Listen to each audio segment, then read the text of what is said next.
आयोगाचा हा अतिरेक थांबवला पाहिजे। एक तर मी स्वतः महाराष्ट्राच्या समितीचा अध्यक्ष होतो। लोकशाहीमध्ये निवडणुकीत मतदारांवर प्रभाव होऊन मतदार विचलित होऊ नये यासाठी मी आचारसंहिता समजू शकतो। सर्वसाधारण विधानसभा लोकसभेमध्ये आचारसंहितेला मी समजू शकतो।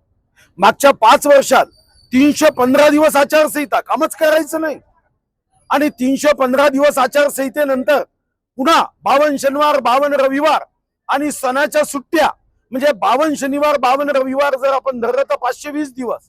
आता एखाद्या आचारसंहितेमध्ये हे शनिवार रविवार सोडले तरी साधारणतः 700 दिवस आचारसंहिता कामच करायचं नाहीये। महानगरपालिकेमध्ये टंचाई आहे, ग्रामीण भागात टंचाई आहे, बैठक लावण्यासाठी गेलो नाही आचारसंहिता आहे। पांधन रस्त्याचं काम करायचं आहे नाही म्हणे आचारसंहिता आहे। माझी मालगुजारी तलाव 45 तलाव हे फुटण्याच्या मार्गावर आहे, अतिवृष्टी झाली तर फुटतील, बैठक घ्यायची नाही आचारसंहिता आहे। त्या गुंजेबाईमध्ये वाघानी हमला केला, 4 आमच्या लाडक्या बहिणीचा मृत्यू झाला, यावर उपाययोजना करण्यासाठी बैठक घ्यायची नाही म्हणे आचारसंहिता आहे। काही सांगा, शेतकऱ्याच्या पतपुरवठ्यासाठी बैठक आचारसंहिता, खताच्या लिंकिंग साठी बैठक आचारसंहिता। अरे ही कोणती आचारसंहिता आहे?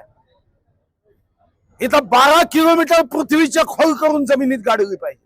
नगरसेवक काय एखादी बोरिंग केल्याने दुसऱ्या पक्षाला मतदान करतात का? काय माहित नाही का? तुम्हाला समजतं ते काय निवडणूक आयुक्ताला समजत नाही का? हो, नगरसेवक कसं मतदान करतात? उद्या मी एक पर्यावरणामध्ये झाड लावलं आणि त्याची बैठक घेतली म्हणून काय मतदान बदलणार आहे का? एक तर या देशामध्ये 6 राज्यामध्ये हे फुकटचे धंदे केले आहे।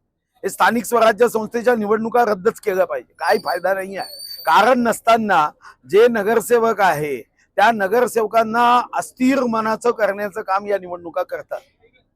खरं तर मला आठवतं की माननीय देवेंद्रजी आणि आम्ही या संदर्भामध्ये विधानसभेत हा विषय उचलला होता।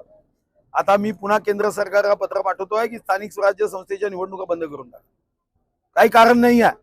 जनतेतून निवडून येऊ द्या, या निवडणुकीतून फायदा कोणता होतो? आणि तुम्ही निवडणुका कधी घेतल्या? आता जिल्हा परिषद, आता चंद्रपूर जिल्ह्यामध्ये 72% ग्रामीण मतदार आहे।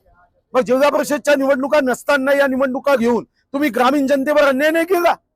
काय घाई झाली होती स्थानिक स्वराज्य संस्थेची निवडणूक घेण्याची? 2 वर्ष स्थानिक स्वराज्य संस्था तुम्ही जर घेऊ शकले नाही तर आमदार करायची घाई काय होती?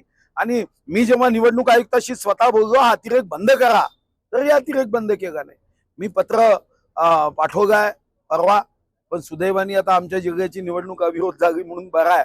आता उद्यापासून पुन्हा बैठका सुरू होत आहे, पण हे दुःखदायक आहे, लोकशाहीला मारक आहे, अशा फेकून दिले।